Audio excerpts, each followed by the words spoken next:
আসসালামু আলাইকুম প্রিয় viewers, welcome to my channel creations by Trisha. কেমন আছেন সবাই? আশা করি সবাই ভালো আছেন।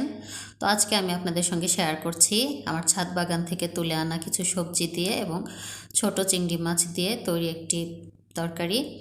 তো আমি বাসায় লাঞ্চের জন্য এই রেসিপিটি করব, তো আপনাদের সঙ্গে শেয়ার করছি। গরমকালে দুপুরে গরম ভাতের সঙ্গে এমন একটি তরকারি থাকলে আসলে খেতে আর কিছুই লাগে না। তো ভিডিওটি শুরু করার আগে আমি আপনাদেরকে অনুরোধ করছি সম্পূর্ণ ভিডিওটি দেখার জন্য।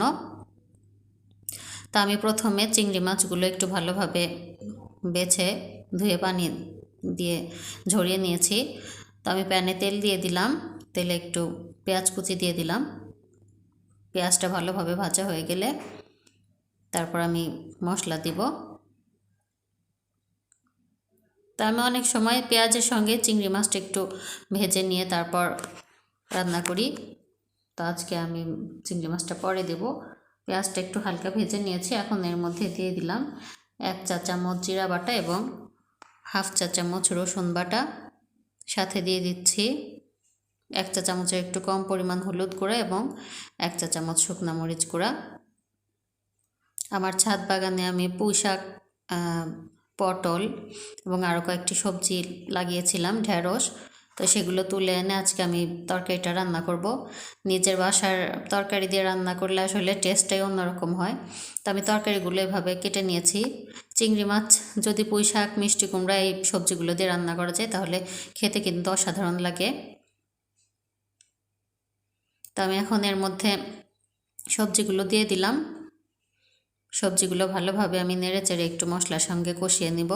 এখন আমি এই চিংড়ি মাছগুলো এর মধ্যে দিয়ে দিচ্ছি।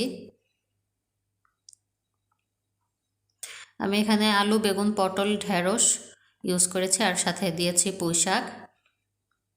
এর মধ্যে মিষ্টি কুমড়া দিলে আরও খেতে ভালো লাগে, কিন্তু আমার স্টকে নেই বলে আমি মিষ্টি কুমড়াটা ইউজ করিনি।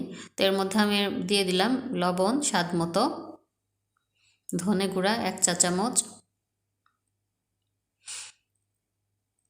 আমি পরবর্তীতে আপনাদেরকে চিংড়ি মাছ দিয়ে আর বেগুন দিয়ে, শুধু বেগুন আর চিংড়ি মাছ আর পেঁয়াজ দিয়ে একটা রেসিপি করে দেখাবো। ওই রেসিপিটা খেতে কিন্তু অসাধারণ লাগে। আমার আম্মু প্রায়ই রান্না করেন বেগুন দিয়ে চিংড়ি মাছ। তো একদিন আপনাদের সঙ্গে শেয়ার করব রেসিপিটি। তো পুঁই শাক যেহেতু দিয়েছি আর পটল দিয়েছি, সবজিটা থেকে পানি উঠেছে বেশ খানিকটা। ঢাকনা দিয়ে আমি ভালোভাবে কিছুক্ষণ কষিয়ে নিব। তরকারি, যে কোনো তরকারি রান্না করার সময় 2 বার সামান্য সামান্য পানি দিয়ে একটু ভালোভাবে কষিয়ে নিলে, আর যে সবজি থেকে আপনা আপনি পানি উঠে যায়, পানিটা শুকিয়ে না যাওয়া পর্যন্ত কষিয়ে নিলে তরকারির টেস্টটা অনেক ভালো হয়। এর মধ্যে আমি ফালি করা কয়েকটা কাঁচামরিচ দিয়ে দিলাম। তরকারিটা ভালোভাবে কষানো হয়ে গেলে আমি এর মধ্যে ঝোলের জন্য পানি দিয়ে দিব। খুব বেশি পানি দিব না, কারণ এটা একটু গা মাখা হবে। গা মাখা করে রান্না করে আমি তরকারিটা নামিয়ে নিব।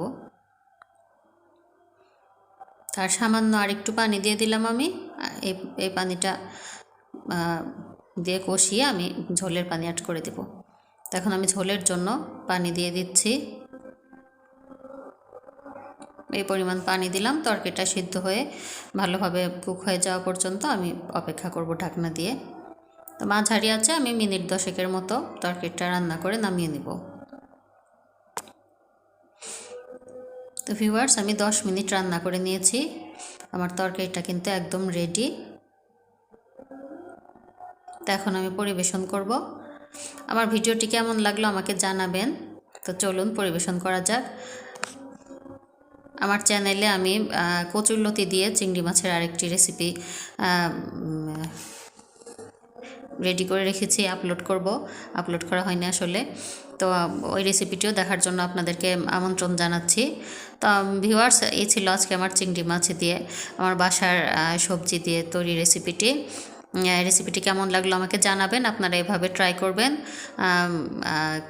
বাসায় ভালো লাগলে আমাকে কমেন্টে জানাবেন, এবং ভিডিওটি ভালো লাগলে অবশ্যই আমার চ্যানেলটিকে সাবস্ক্রাইব করে ভিডিওটিতে একটি লাইক দিবেন। আমার চ্যানেলের অন্যান্য ভিডিওগুলি দেখার আমন্ত্রণ জানিয়ে আজকে এখানে বিদায় নিচ্ছি। সে পর্যন্ত সবাই সুস্থ থাকবেন, ভালো থাকবেন। ধন্যবাদ সবাইকে আমার ভিডিওটি দেখার জন্য। আল্লাহ হাফেজ।